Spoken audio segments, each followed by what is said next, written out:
Good morning from Panhandle Outdoors, America's only daily outdoor TV show. Your source for fishing, hunting, and information for folks who enjoy the great outdoors. Now sit back, relax. It's Panhandle Outdoors. Good morning, folks. Welcome to Panhandle Outdoors. I'm Winston Chester. Glad to hear this morning. Getting ready for Christmas. Everybody's excited and all. We're going to work all the way up to Christmas Eve. Jeff's going to be working. I'm going to be working, and we're going to bring you the very best. And tomorrow is Christmas Eve, and we'll be giving away some cool stuff tomorrow. So really looking forward to that. And also have a special guest coming on. So today I'm doing a solo today. Sure enjoyed having Captain Roy and Steve Shea. That's two experts in their field, and we're glad to end the year with those guys. Let's take a look at our weather. It may get up to 70 today. Lows 55, and the river readings by Mountain Dew. I'm behind on river readings. We'll get caught up in all this sort of during Christmas holidays. Hard to get everything done right. Our tide chart brought to us by Kent Forest Lawn. Again, we've got the neap tides this week, but next week's going to be good. That's a special week. Always between Christmas and New Year's is a special week. We'll be bringing you some good highlights. We're thinking about, 2020 has been a bad year for so many things, but we squeezed in some good shows this year. We started looking back on them, and I was proud of some of the things we got done. So we'll show you some good highlights, and then we'll be back on January 3rd. But anyway, we're here now. We're going to be here tomorrow. So let's move on. Our tide chart, it'll be low at 7:54 and a high this morning, and a high at 5:47. And remember what Captain Roy said yesterday, you find those fish now, as the water warms up, they're going to be moving up, but right now they go back down and sort of clump up. All right, let's take a break. We'll be right back.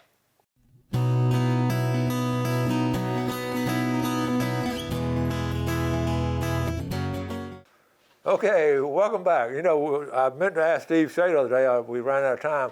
He promised us these bears were going to start hibernating and not being around our feeder, and the bears in my property, they didn't get a memo. They're still out, and I have got tons of pictures. But last night I put together a little collection of pictures of the bears, but one in particular, that's very talented at my granddaddy's place up there. I'm going to show you a series of pictures, and the last one is a classic. And okay, here we go. We're going to start here. And I just did different dates and all, but basically, this one right here, there's two of them. They're playing around. These are the two young ones. They're just playing around, you can see.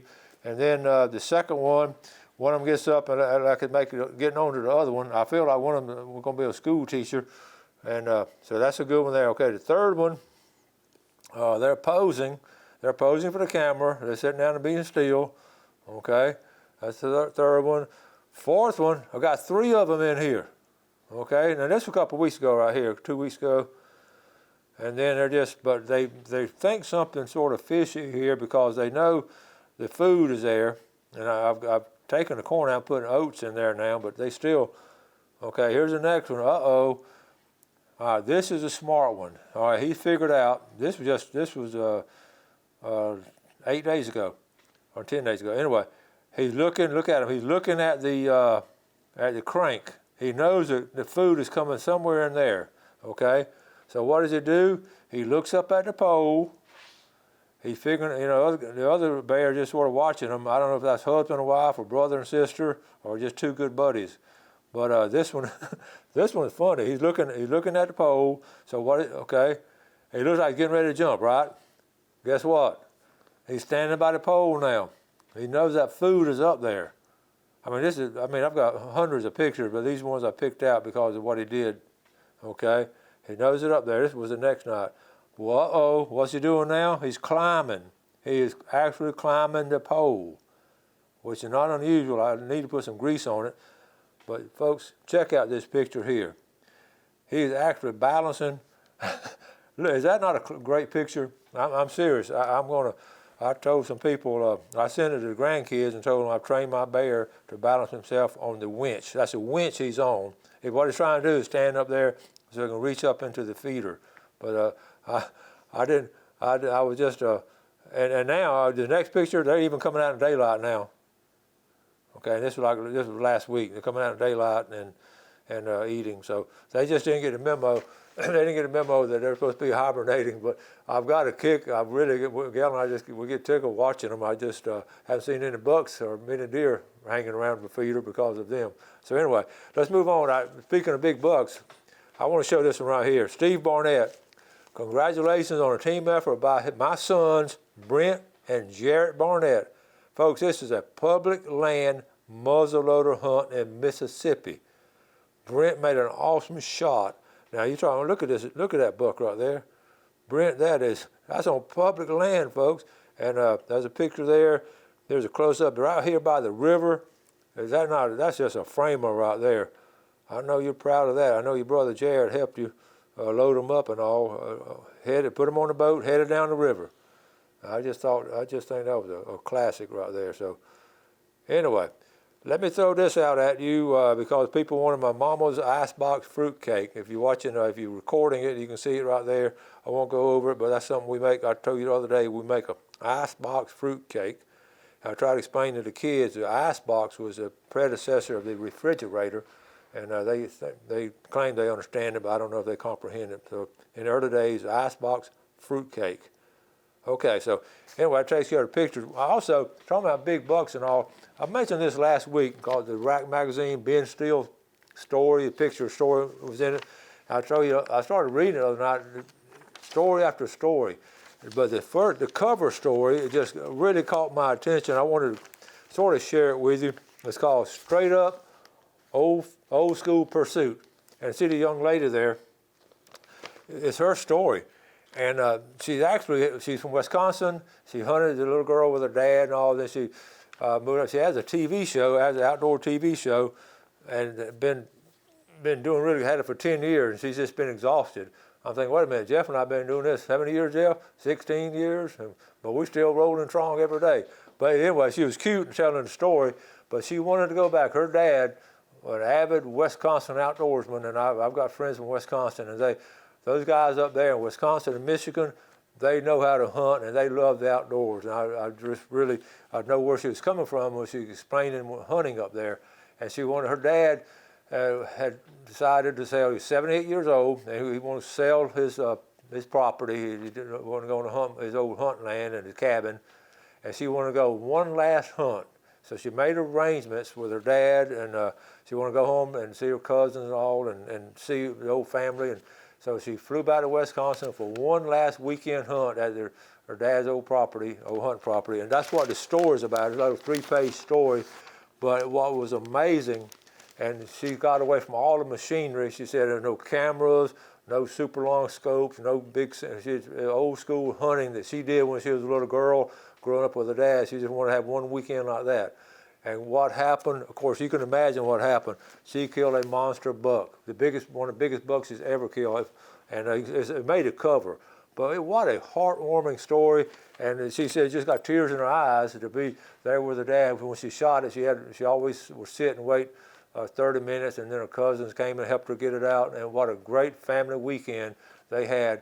And that was the icing on the cake. And I was thinking, all across America, you have stories like that. They don't all end up with a fairy tale ending, but that was a wonderful story. So if you have that magazine, do read that story. You can go online to find it. But what a great story, and what a huge buck. And she and her dad just had that one last time. They closed the door to the cabin. He's, of course, now sold it.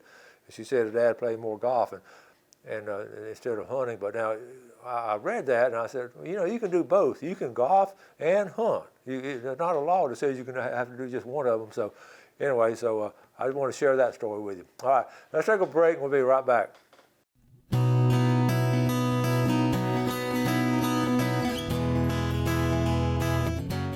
Okay, welcome back. Getting ready for Christmas, and everybody's excited. You know how much I love fish tacos. We're at a restaurant the other day, and we went in at 3 o'clock when nobody was there. So I can count on hand how many times we've gone in a restaurant in the last year. But we wanted that from this place, and it was sort of a chain restaurant. And I love fish tacos, and I go to Blue Parrot, and I know exactly they're getting grouper. I always ask what kind of fish is in a taco, and I know most places like Blue Parrot uses fresh grouper down in St. George Island, and Los Antojitos. I know they got good fresh fish in different places, but this particular place we hadn't been in a while. So I asked the waiter, what kind of fish is in there? And he didn't know. But what he did, he went back to the kitchen and he took a picture of the box that the fish came out of. And here it is right here. It's called striped. Here's a picture of it. Striped Pangasius fillet. Of course, I had to look it up, and it's also called swell. Well, it comes from Vietnam. A lot of it does. But look at all the ingredients they add. They add all the 20% of water, salt, potassium citrate, sodium citrate, citric acid, sodium phosphate. It's a product of Vietnam. So anyway, I won't be eating no more fish tacos there. I'm real choosy on the fish tacos. So when you go and you get something like that, ask where'd your fish come from? And most of them, I mean, they're upfront honest with you. And he didn't. So anyway, I'm not saying that's not bad. Another word for that is swai, S-W-A-I. It's different. It used to be called catfish, but they made them quit calling it catfish because it does taste like catfish. Anyway, I wanted to show that. And I had a neat thing happen last week I want to share with you. This picture here, if you're a Facebook friend of mine, I took the last box, a full box, down to Brad at Sunjammers. It was a special occasion, and I wanted them to take a picture of it because it was my last full box, a full box. And Brad put it on Facebook. Okay, there's a picture out there, and I'm posing with it, and he said, you see what he said, this is the end of my era. We just received the last full box books from Coach Winston Chester. This is his last case of his 6,000 copies that were published. And tell everybody to come down there and get one. Folks, he sent me about 2 hours later, he sent me a picture of an empty box. They sold out. On social media, I was telling Jeff earlier, the power of social media sometimes just is unbelievable. People calling, and he said it just sold out. People come down there, but he reserved some. And he said one of my students from Dallas, Texas, he called out his name, and I knew him, a guy from Dallas, Texas, wanted him to send him one. And I was flabbergasted. I just couldn't believe it. So, and then he said, and there's some girl in California that had you as a teacher, and she wants me to send her one. And I said, are you serious? I said, who was it? So he was telling me about it, and see if I can find it.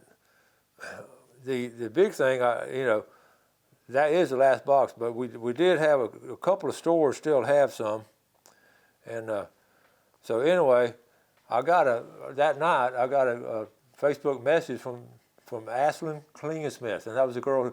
I'm going to read this to you. Good afternoon, Coach Chester. I hope all is well and you are staying safe and healthy during this time. Yesterday I noticed, and I posted on my Facebook too. You said yesterday I noticed you posted about your last 6,000, last copy of full box.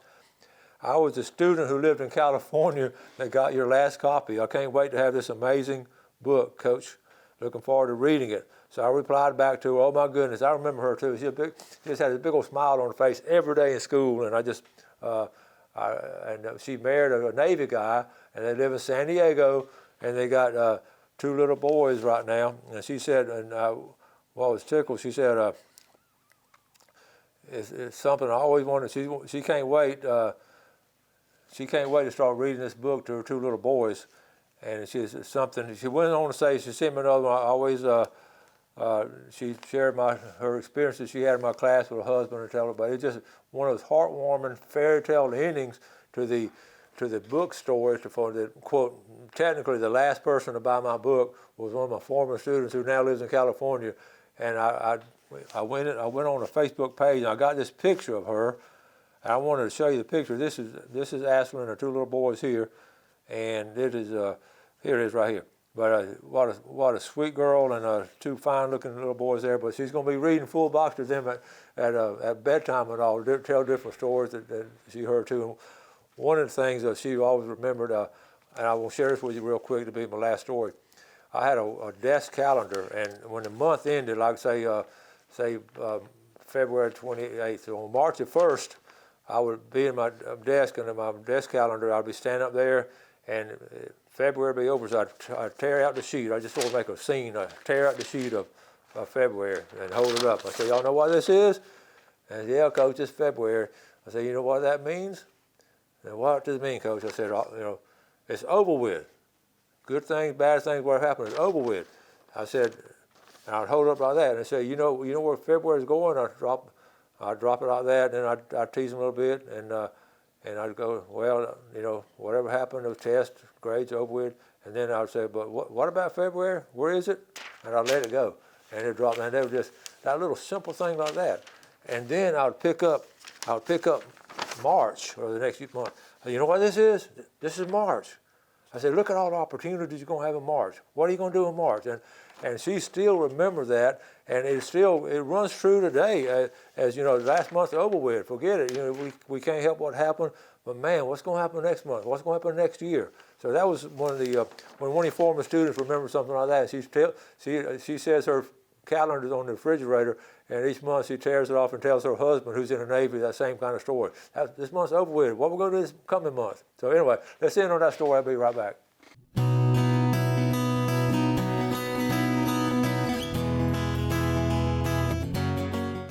Okay, welcome back. Let's take a look at our fishing game time today, brought to us by Blue Water Outriggers. We're looking at 5:51 to 7:51 this morning, and tonight 6:11 to 8:11, and the day's going to be a little bit longer than yesterday. The day's going to start getting longer by about a minute and a half to start with, and then it increases on. One of the things we're going to have that giveaway tomorrow, and and listen, it's going to be a lot of stuff, so be paying attention. Make sure, if you call out, we can't pick it up at the station, whatever, I'm going to have to mail everything to you, or either you come by the house, or if you're close by, drop it. Anyway, we'll talk about that tomorrow, but be aware of it. I started looking back. I wanted to do a recap of 2020, and I started looking back at it last night. Just really, again, got fascinated by all the things. You see, right, this is 2020. Gail does an outline every night, I fill it in, but this is 2020, and I'm going to, next week, I'm going to take all these and put them in a file, and then start all over. So 2020 is gone, it's over with, but 2021 is coming up. I wrote down a couple of things each month. I tried to do a monthly recap of some of the highlights, so I'm just going to go through them and see if you remember it.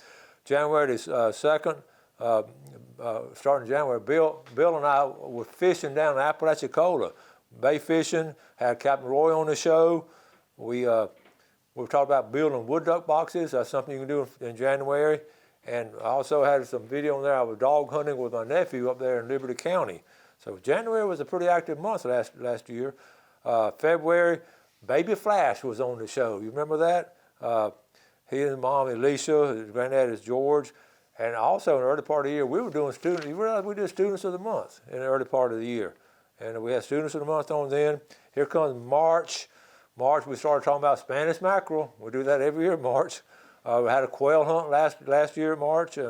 Paul Winterman and his wife Julie, they came on and started talking about outdoor photography. And you've seen all year the pictures they've sent. And they had at that show, they were planning a really long trip to Alaska. Of course, the COVID changed their plans, and you saw what all happened there. And COVID, really, that's when we started. About that time, we started coming to Studio B. COVID was hitting pretty hard then, and we had made a lot of people making changes. This is where we ended up Studio B. And Jeff was just, had been great about getting everything adapted here. On down into June, Buck Buchanan turned 102 years old. I wished him a happy birthday. 102 and still doing great up there in Chipley. I didn't go fishing on my snapper trip. I always go in June, and I didn't go because of the COVID. First one I missed in 20-something years on a Seminole wind. We did go down to St. George Island and do a little bit of fishing down there. Also, the Florida Queen that's when they actually destroyed the Florida Queen. It was up at Miller's. They got it up there at Miller's Boatyard and ended up go ahead and crashing it in. That was just heartbreaking. A lot of people. But Bimbo, remember he gave me a handmade turkey call from the wood from the Florida Queen, and that's a special gift right there. July, we started hitting about scalloping and all kind of scalloping. I wrote down intense pressure. That was one of my notes in here. Scalloping had intense pressure.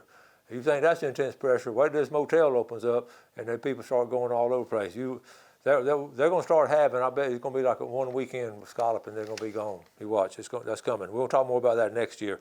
September, Billy Grantham brought me some green peanuts. I talked about it on the show. I sure would like to have some green peanuts, and he brought some down here and left them with me. That was just special.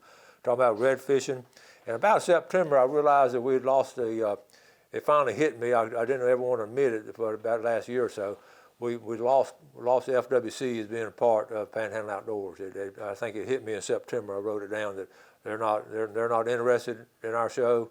They don't want to contribute anything to our show, and it sort of hurt my feelings. That's why I kept pushing it back, wouldn't admit to it. But I finally admitted to it, and like you admit you have a problem. But so FWC just don't want to have anything to do with us on Panhandle Outdoors. So it's okay. We're going to keep on keeping on. October also, I went and had a fish fry at the Bent Rod Fishing Club. That was fun up in the Funiac. I remember talking about the palmetto berries. Everybody was getting that mystery there. We're going to get on top of that in 2021. And then, of course, November, I went deer hunting in Northeast Georgia. Had a duck hunt you saw on Monday. So it's been, for it to be such a bad year with the pandemic and all, we've had some good highlights and some good positive things happen. I have missed having students of the month, and having it, we really cut down on our guests. We have our nucleus of guests, but we really cut down on having them come into the studio, and we haven't given as much stuff away as we normally would because they can't pick it up at the studio. So, but 2020 has been a good year, and I do want to tomorrow I have a list of people I want to thank, and I'll go over all that tomorrow for making it such a good year in 2020. And one thing I mentioned, we're going to talk about resolutions. We do those every year. So that first week we'll come back in January. I want y'all to start sending me some of your resolutions and some different things you're going to do, and I'll always have some made up too. Anyway, some of these are seasonal too. I got a kick out of that with the Spanish mackerel and the scalloping and all that. That's what keeps us going. Okay, we're going to start wrapping things up. Remember that about the fish tacos. You want to get some good, healthy fish if you eat fish tacos. That comes on a fish sandwich or anything. And remember, the more stuff, when you see those ingredients added, the more ingredients added to a food, the worse it is for you. If you just eat it naturally, that's the best way to do it. That's why brim is so good coming out of Howard Creek and all. If you can get it up there as soon as you can. Got to go.